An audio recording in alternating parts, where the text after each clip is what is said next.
प्रेमचंद द्वारा रचित कहानी मंत्र के अंतर्गत हमने इससे पहले डॉक्टर चड्ढा और उनके पुत्र कैलाश की चारित्रिक विशेषताओं की बात की थी। आज के इस वीडियो के अंदर हम भगत की चर्चा करेंगे। जो भगत है वो एक गरीब मजदूर व्यक्ति है जिसका जो बेटा है बीमार है, जिसको दिखाने के लिए वो डॉक्टर के पास आया है। तो वहाँ पर जो उसकी स्थितियाँ हैं, उसके बाद की स्थितियाँ हैं, उसका यहाँ आकलन किया गया है कि एक गरीब मजदूर है जो कि अपना जीवन यापन मजदूरी के माध्यम से जो कर लेता है उसी से वो खा लेता है। इतना कि उसके पास पैसा है। उसके पहले भी कई बच्चे जो हैं असमय ही ईश्वर को प्यारे हो गए हैं। तो उसके पास एक ही बच्चा होता है जिसके लिए वो अपने डॉक्टर के पास आकर के वो कहता है कि आप तो दीन बंधु हो, आपकी बढ़ती होए, बहुत सारी ऐसी बातें करता है जो उसकी मजबूरी को दिखाई देती हैं। वो विनीत है, सरल है। वहाँ पर आकर के कहता है कि मैं बहुत दीन दुखी हूँ, संसार में मेरा कोई नहीं है, इस बच्चे को आप बचा लें। लेकिन डॉक्टर उसकी बात नहीं सुनता है। बेचारा वहाँ पर खड़ा मूर्ति की भांति खड़ा रहता है। वो सोचता है कि कुछ लोग शायद ऐसे भी होते हैं जो अपने आमोद प्रमोद के आगे किसी की जान की परवाह नहीं करते। ये उसकी जो विवशता है उसको दिखाते हैं कि वो कुछ नहीं कर सकता, कि वो जो चले गए हैं। वो चाहता था कि शायद ये बचेगा तो नहीं, लेकिन अगर डॉक्टर देख ले तो शायद उसका हंसता खेलता जो बालक है 7 साल का है वो बच जाए। लेकिन वो नहीं बच पाता। लेकिन फिर भी वो रोता है, टूटे हृदय से वहाँ से चला जाता है, लेकिन किसी को कुछ उसके बारे में नहीं कहता है। उसकी विवशता को दिखाया गया है। उसके पास एक ऐसी कला है कि वो मंत्रों के माध्यम से किसी को अगर सांप काट जाए तो उसके विष को उतार सकता है।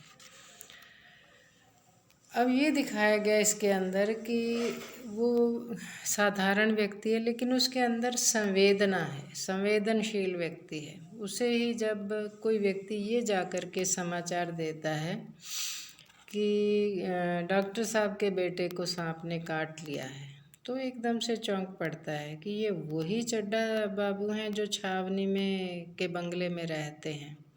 तो उसे पता चलता है कि हाँ हाँ वही व्यक्ति हैं।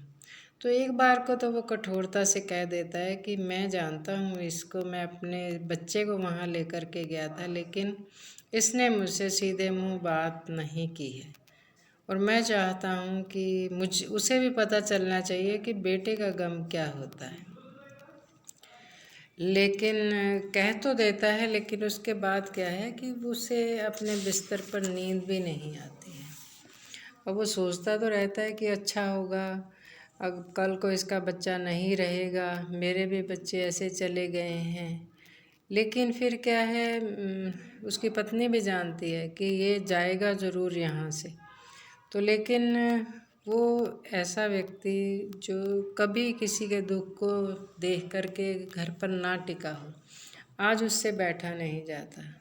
लेकिन फिर भी जब उससे नहीं रहा जाता तो वो उठ के चल देता है और जा कर के डॉक्टर साहब के बेटे का इलाज कर देता है। मंत्रों के माध्यम से उसको, झाड़ फूंक के माध्यम से उसको पुनर्जीवन जो है वो दे देता है। ये जो है उसकी संवेदना को दिखाई देता है। या यूँ कहा जाए कि उसने उन लोगों के साथ या उन लोगों के लिए भी अच्छा किया जिन लोगों ने उसकी परवाह नहीं की थी। तो ये जो कहानी है इसके अंदर भक्त का जो चरित्र है वो बहुत ऊंचा उठ गया है। उसके सामने डॉक्टर साहब का विलासता से भरा हुआ जो जीवन है, जो अभिजात्य वर्ग है, उसकी जो चारित्रिक ऊंचाइयों के सामने बहुत बौना रह जाता है। इसके अंदर ये दिखाने का प्रयास किया गया है कि अगर हम किसी के लिए अगर कुछ कर सकते हैं तो हमें अवश्य करना चाहिए। ये कहानी जो है यही करुणा और दया का संदेश देती है, जो कि उस भक्त के माध्यम से इस कहानी के अंदर दिया गया है। इस प्रकार मुख्य पात्र के रूप में ये जो चरित्र है, जो कि भक्त का चरित्र है, वो इस कहानी के अंदर सामने आता है। धन्यवाद।